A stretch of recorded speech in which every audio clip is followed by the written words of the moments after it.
everybody remembers how beautiful the day was. It is beautiful outside, perfect September day with lots of sunshine. Former presidential candidate Elizabeth Dole is ready to hit the campaign trail. Nice as it could be across the Northeast. Rough seas still from the chop from that hurricane, but other than that, it's kind of quiet around the country. We like quiet. It's quiet. It's too quiet. At about 8:46 on that morning, I was in my office. I was on the phone, and the building shook. Boom! This just in, you are looking at obviously a very disturbing live shot there. That is the World Trade Center, and we have unconfirmed reports this morning that a plane has crashed into one of the towers. And the radio started going off that a plane had crashed into one of the towers downtown. So I knew something fairly serious had occurred. And then the people that were sitting on the windows that looked at Tower 1 all got up and started running, screaming toward me. I had been in the building on February 26, 1993, when the truck exploded. So when this happened, I knew, leave. So me and my partner, we jumped in the truck, we raced down the Bell Parkway, and as we were going down there, you can see the smoke coming from the tower. It was a bad sight. It was a really bad sight. I went up to the 78th floor and I saw the smoke was coming out of the elevators. Fire. And everybody was on the other side of the building. So I said, I'll go to the other side of the building. And that saved me. It was the elevator lobby that I was kind of going down to, and all the firemen were there. About 30 or 40 firemen were there. And they were awaiting assignment from the chief. You know, where did the chief want them to go? In that sea of firefighters were several of my friends, including my best friend, Captain Terry Hatton. And so he saw me over the top of the other guys, and he yelled, "T, come here." And he gave me the nod of his head, and I went over to him,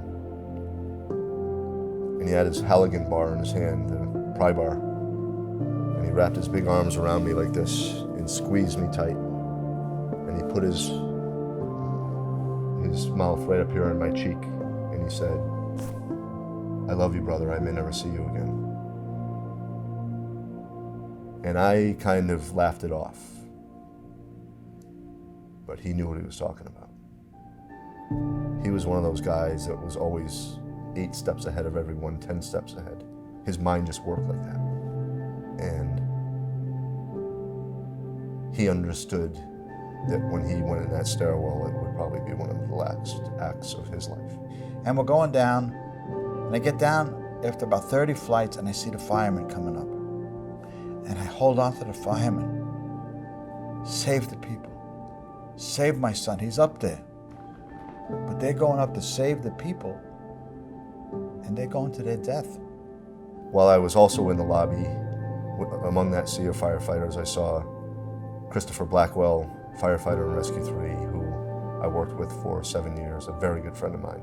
And he said to me, "This isn't good." I said, "I know, Chris, be careful." Chris never came back. It does not appear that there's any kind of an effort up there yet. Now remember, oh my... That looks like a second plane, so this looks like it is some sort of a concerted effort to attack the World Trade Center that is underway. At 9:02, we hear boom again, and it's the other building. Today we've had a national tragedy.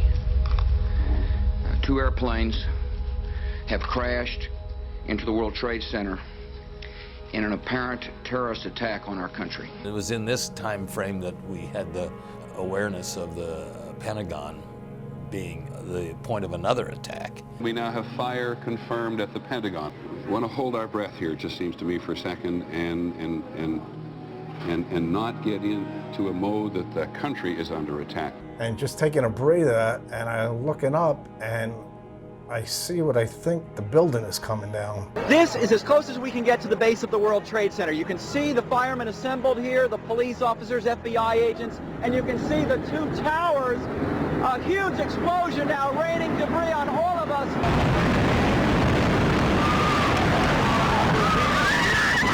Report to us exactly what is transpiring in the area of Lower Manhattan. Everything is happening and your mind really can't process it. And we just stood there for a second, and then we just bolted. I think my body just took over, and we ran down West Street, and then the building came down, We had gotten knocked down and buried in kind of soot. I didn't know at the time what it was. It was hot. The dust was hot. As we were running, one of the guys fell, and we went to pick him up. We turned to pick him up. It was a big guy, and I remember swallowing everything and choking and couldn't breathe. And I just remember saying to myself, wow, this is how I'm gonna die. I feel lucky that I was able to say goodbye to at least a few of my friends. I lost 93 friends that day. 100 guys from firefighters from special operations were killed that day. So out of the 343 firefighters, 1/3 of them were the very best, the very bravest, the most experienced firefighters probably in the world. They were all killed. 343 firemen die on that day. More firemen die on that day than in the history of the New York City Fire Department. 37 Port Authority police die. And almost 3,000 people. This was the pride and spirit of guys that had just lost a lot and were going to 3 or 4 funerals a day. True story. And when they weren't going to the funerals or memorial services, they were on the pile still trying to find if anyone was still alive there. Those are the greatest heroes I've ever met. You know, people in Idaho or wherever, they're not affected by that anymore. It's just like we're not affected by the bombing of Oklahoma. You know, at the time, you know, everybody is, you know, rah, rah, rah. But as time goes by, when you're not directly affected, you know, you kind of lose that momentum. You know, you just don't think about it, or you don't want to think about it. But when you live in this area, you think about it every day. Every day. I don't think there's been a day in 10 years that I haven't thought about it. I want you all to know that America today is on bended knee. I can hear you.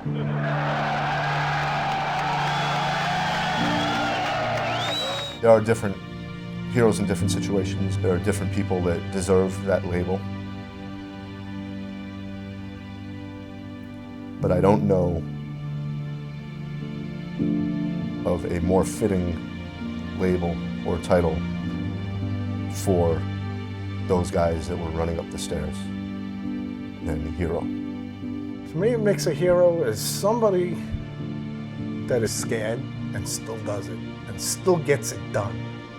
He doesn't complain, he gets it done no matter what. He's scared, and he still can pull it together enough to get something done. Maura Smith, she was a female cop that died at the 13th precinct.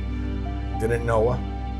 It's the first I ever heard of her, but I remember looking at photos of her, and every single time you saw a photo of her, she was helping somebody else out of the building.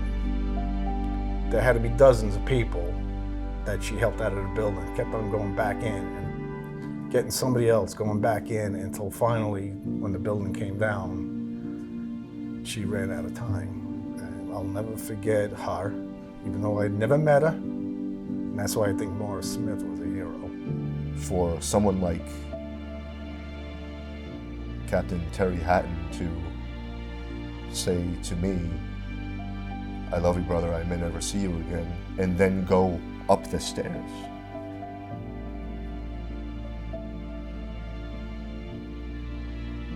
Where do you find men like that?